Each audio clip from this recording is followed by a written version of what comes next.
Hello everyone, long time no see. I am filming on my phone right now in the kitchen, and I just thought I'd give you a quick update on a book that I have I didn't recently finish it because I'm having a bit of a reading slump at the minute. I'm not really getting into any books. I've tried Boy's Life, Robert McCammon. I've read half of it. I'm steadily working my way through that, but it's not something that's gripping me. So it's something that I'm picking up every now and again. I have tried getting into a book called The Square of Sevens. Again, only a couple of pages into that, so I am really struggling at the moment. I'm quite tired on a regular basis. The fibro seems to be kicking my ass at the moment. But this book that I have read is backwards because I'm filming on my phone. But it's James Herbert's Ash, and it's about a gentleman called David Ash, who is a parapsychologist. And he gets called by someone called Simon Mazer to investigate this property that's in Scotland, the Comrake Castle, and they're having weird goings on. And with this book, I don't really know how to rate it, because let me try and explain. It's really good. It is a really, really good book. But the thing is, there is so much information in this book.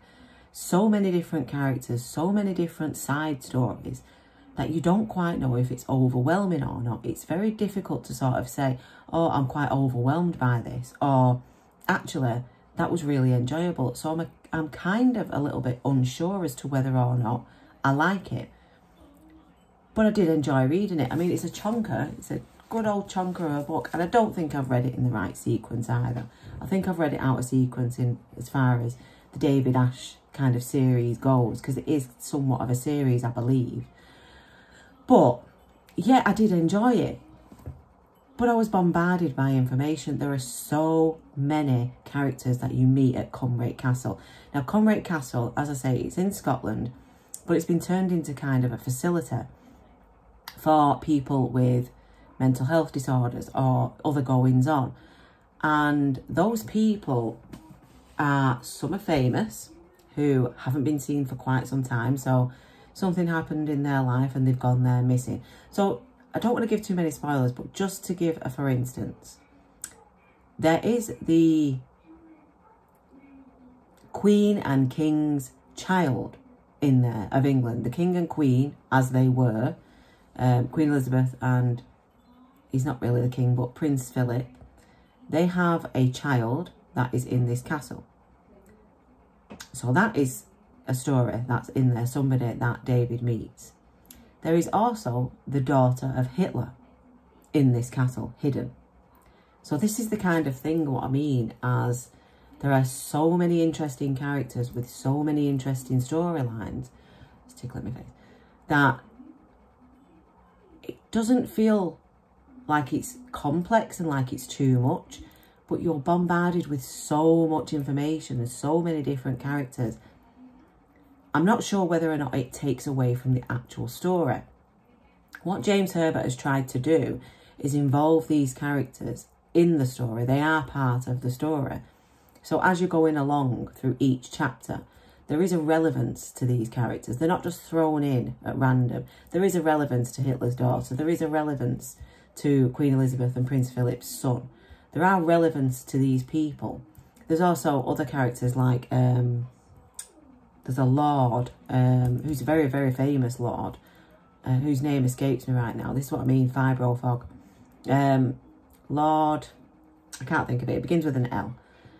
Who went missing or went crazy or something happened to him. He's actually also at this castle. So there is this excitement. There is this journey of these characters, and oh my word, you've brought this one in, and oh, this person's there. So it's not just a place for what might be known as crazies. It's also a place where very, very famous people are hidden from public eye. They're not allowed to leave. They're not allowed to be seen in public. They have to stay in this castle. But there are goings on in this castle. There is a haunting in this castle.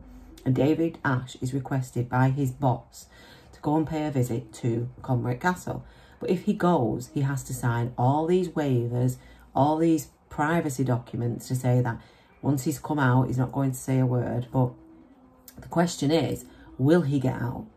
With all what's going on and the spiritualness and the hauntings and the violence of this story, will he actually make it out? So yeah, it was good. It was good for kind of a twisted psychological paranormal horror. It is really good. It's a really interesting read, but you can be kind of lost in the story of these interesting characters. So I'm kind of in a place with this one where I don't know what I feel about it. I don't know if I loved it, or I don't know if it was okay.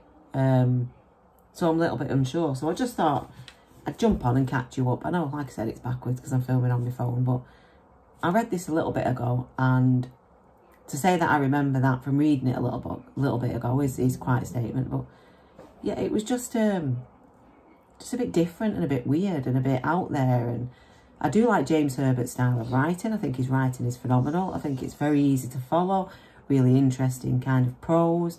I like how he does conversation in this. That's really good. His descriptions are really interesting. His ambience and the way he gets you into the environment is really good. But I was just a little bit sort of, I don't know what to make of that. I liked it. I enjoyed reading it. But I kind of don't know what to make of it. It's so out there and so packed with people, characters, information. People who should be missing and aren't. They're actually here at Comrick Castle. It's just a bizarre, bizarre story, but it's kind of worth giving a go. It's kind of worth trying, kind of worth reading, because I'm glad I read it. I'm glad I've not missed out, and I'm glad I read it. And as far as James Herbert goes for an author, I will absolutely read more of his works. I just don't know entirely where I'd rate this on a scale, because I'm confused. I've come away from it kind of, yeah, that was actually good for a supernatural kind of story. It was really good. Those that aren't often done well. Supernatural tales are hard to do, and those aren't often done well. And I felt that this one was. But it's just with everything that's going on, I kind of don't know how I feel about it. I don't know whether I love it. I certainly don't hate it, but I just don't know how I feel about it. I'm kind of, I don't know. So that's all I can say really about James Herbert's Ash. If you're interested in supernatural, if you're interested in horror, if you like things that are a bit out there, because this is definitely out there with its characters, give it a chance, give it a go. And if there's something that I do manage to read and get hooked on, I think Alex E. Harrow, the author who wrote The Once and Future Witches, has kind of spoiled my reading. I keep picking up books, I'm getting so many chapters in, and then I just put it down again. And I'm popping back on YouTube and watching videos. I'm just not currently in that mindset where stories are hitting me and they're staying and I'm reading it and I want to read it. I'm engrossed in the story. I'm just kind of not there. So hopefully I'll get something up soon. I've got quite a few tags that I can do. So I'll probably at some point jump on and do a tag. But I just thought I've got a bit of time today. I'm feeling okay right now. So I may as well talk to you about this book that I've just, well, not just, but recently read, that has stood out among some of the others. And yeah, that's James Herbert's Ash. So if you want to give that a go, give that a go. And until I post again, take care of yourselves, and I will see you soon. Bye bye.